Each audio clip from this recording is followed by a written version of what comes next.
Sir আমার দুটো প্রশ্ন রয়েছে। হ্যাঁ, একটা হচ্ছে মানে বাঙালিকে যদি আমি নৃতাত্ত্বিক জাতি হিসেবে দেখি, সেখানে অস্পৃশ্যতার নিরিখে দলিত মানে বাঙালি দলিত এই বিষয়টাকে আপনি কতটা যৌক্তিক, মানে বাঙালি দলিত এই শব্দবন্ধটাকে আপনি কতটা যৌক্তিক বলে মনে করেন?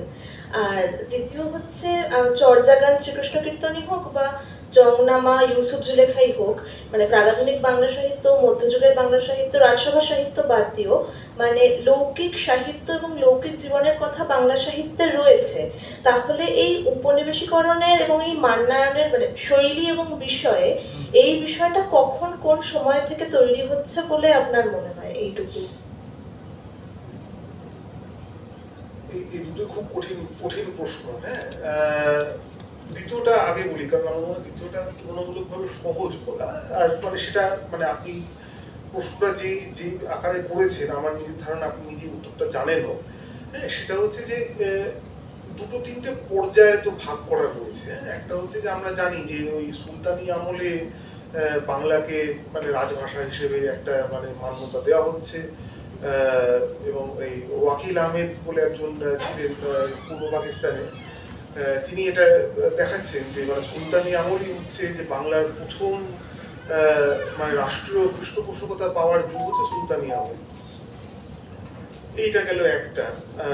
আবার আর একদিকে একদম বিপরীত মেরুতে রামকৃষ্ণ ভট্টাচার্যের যদি কিছু লেখা দেখেন, উনি দাবি করছেন যে বাংলা বলে কোনো ভাষা 19 শতকের আগে ছিলই না, যে আমরা সেটাকে ওই দেশি ভাষা বা বঙ্গবাণী ইত্যাদি হয়, বাট বাংলা শব্দটা উনি যেটা দেখাচ্ছেন যে ওই সুভা বাংলাতে আসছে প্রথম কথাটা, এবং সেখান থেকে বাংলা ভাষা ওই 1810-11 এরকম সময়ে মানে ব্যবহার হচ্ছে এই ভাষাটার প্রতি। এমনকি মানে রামমোহন রায় যখন ব্যাকরণ লিখছেন তার কিছু বছর আগে, তিনিও তখন বাংলা ভাষার ব্যাকরণ বলছেন গৌড়ীয় ব্যাকরণ।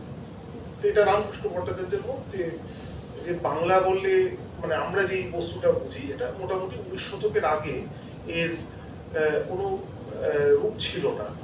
এখন এই কথাটা বলায় অবশ্য একটা বিপদ আছে। সেটা হচ্ছে যে যারা বাংলা ভাষা নিয়ে চর্চা করেন তারা বলবেন যে তাহলে কি বাংলা ভাষা ছিল না?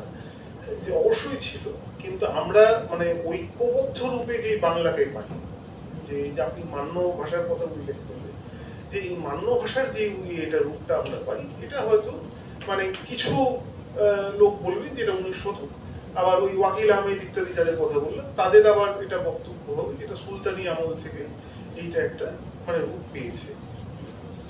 আহমেদ শরীফ যিনি বাংলাদেশের খুব নামকরা সাহিত্য সমালোচক, আহমেদ শরীফও একটা জায়গায় মানে অনেক অনেক জায়গাতে এটা উনি বলছেন যে যে বাংলা ভাষার আগে মানে খণ্ডিত রূপ ছিল, যে আমরা বিভিন্ন জায়গায় পাচ্ছি যে বিভিন্ন জনপদ সেখানে ব্যবহার করা হচ্ছে ভাষা, তাদের একটা মানে স্থানিক পরিচিতি বোধ রয়েছে, তাদের একটা ভাষাগত তাদের হয়তো মানে বোধ রয়েছে, কিন্তু বাঙালি এবং বাংলা ভাষা মানে নৃতাত্ত্বিক এবং ভাষাগত এই পরিচিতি বোধ উনিও এই একই কথা বলেছেন যে 19 শতকের আগে তৈরি হয়। আর একটা জিনিস যেটা আমি ওই তখন বক্তব্যের মাঝখানে বলেছিলাম, যে এই যে মানে এটা আজকের তো মানে পরিচিতির রাজনীতির এটা একটা খুব গুরুত্বপূর্ণ বিষয়, যে আমার ভাষা, যে আমার ভাষায় আমি কথা বলবো, এটা বহিরাগত ভাষা, এটা বিদেশি ভাষা, অমুক তমুক যেটা হয়, এবং তার মানে ধর্মীয় রূপ আছে, রাজনৈতিক রূপ আছে, যে এই সংস্কৃত কেন থাকবে, আরবি কেন থাকবে, ইংরেজি কেন থাকবে, ইত্যাদি ইত্যাদি। তো এই যে একটা ভাষাতেই সব কাজ করা যাবে, এটা কিন্তু তুলনামূলকভাবে নতুন ধারণা। যে আমরা যদি প্রাগ আধুনিক যেটা করছিলেন, প্রাগ আধুনিক যুগে যদি ফিরে যাই, 18 শতকের আগে যদি ফিরে যাই, এইটা নিয়ে কিন্তু মানে কারোর কোনো মাথা ব্যথাই নেই। যে যে কটা ভাষায় পারছে, এটা মানে একটা দলিল এই ভাষায় লিখছে, আর একটা জিনিস সাহিত্য লিখছে অমুক ভাষায়, চিঠি লিখছে বন্ধুকে অমুক ভাষায়, এইভাবে। তো এই যে মানে একটা মানে ভাষা, একটা ভাষার মাধ্যমে সকল কাজ করে ফেলবার ব্যাপার, যে আমি দপ্তরের কাজ, ব্যক্তিগত কাজ, পরিভাষার সৃষ্টি করা, অমুক করা, এই পুরো ধারণাটা তুলনামূলকভাবে আধুনিক ধারণা। এবং এটার খুব একটা মানে আমাদের দেশি ভাষাতেও নেই, আবার ইউরোপীয় ভাষাতেও নেই।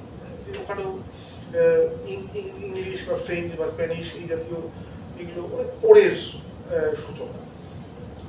আর এবার প্রশ্ন আসে যে বাঙালি দলিতের ক্ষেত্রে, এটা এটা অনেক বেশি বিতর্কিত। কারণ কেন বলছি, যে কারণ আজকে দলিত চর্চাটা হচ্ছে মূলত আম্বেদকর এবং দলিত আন্দোলন সেই প্রেক্ষিতে। তো তার একটা নির্দিষ্ট রাজনীতি রয়েছে, তার একটা নির্দিষ্ট ইতিহাস রয়েছে।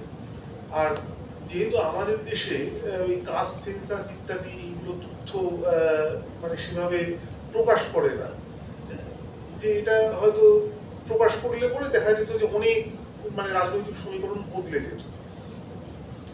তো এবার দলিত স্টাডিজের এইটা একটা ধারা, এবং কিন্তু আবার অন্য দিক থেকে ভাবতে গেলে, যে আমরা এতক্ষণ যেটা আলোচনা মানে করছিলাম কিছু আগে, উনি যে প্রশ্নটা করলেন যে লৌকিক যেই ধারা রয়েছে, তো সেখানে দলিত বলতে আমি মূলত বুঝি যে মানে ব্রাহ্মণ্য সমাজের বাইরে মানে মোটামুটি সকলে। কারণ এটা তো আপনারা নিশ্চয়ই অনেকে জানেন যে মানে স্মৃতিশাস্ত্রের হিসেবে যে বাংলাতে কিন্তু মানে ওই চতুর্বর্ণ ওই ওই ব্যবস্থা ওটা মানা হয় না, যে ওই ব্রাহ্মণ কায়স্থ বৈদ্য সূত্র ওটা মানা হয় না। যে ব্রাহ্মণ রয়েছে, তারপরে শূদ্র, সৎশূদ্র, অসৎশূদ্র, তারপরে ওই নবসাদ ইত্যাদি মানে কিছু অন্যান্য বর্গ। তো ব্রাহ্মণ্য বর্গের বাইরে মানে যারা ব্রাহ্মণ নন তাদের বাইরে সেই অর্থে দেখতে গেলে সকলেই দলিত, মানে সকলের সূত্র তো শাস্ত্রেই লেখা রয়েছে।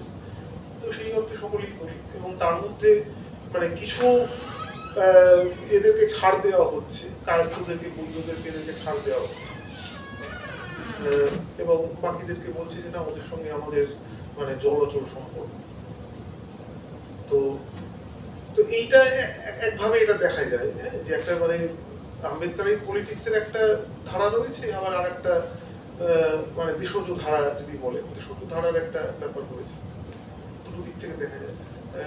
ওই আহমেদ শরীফের ক্ষেত্রে যে উল্লেখ করলাম, যে আহমেদ শরীফের এটা নিয়ে খুব মানে ভালো রকমের কাজ রয়েছে বাঙালির ইতিহাস ইত্যাদি নিয়ে।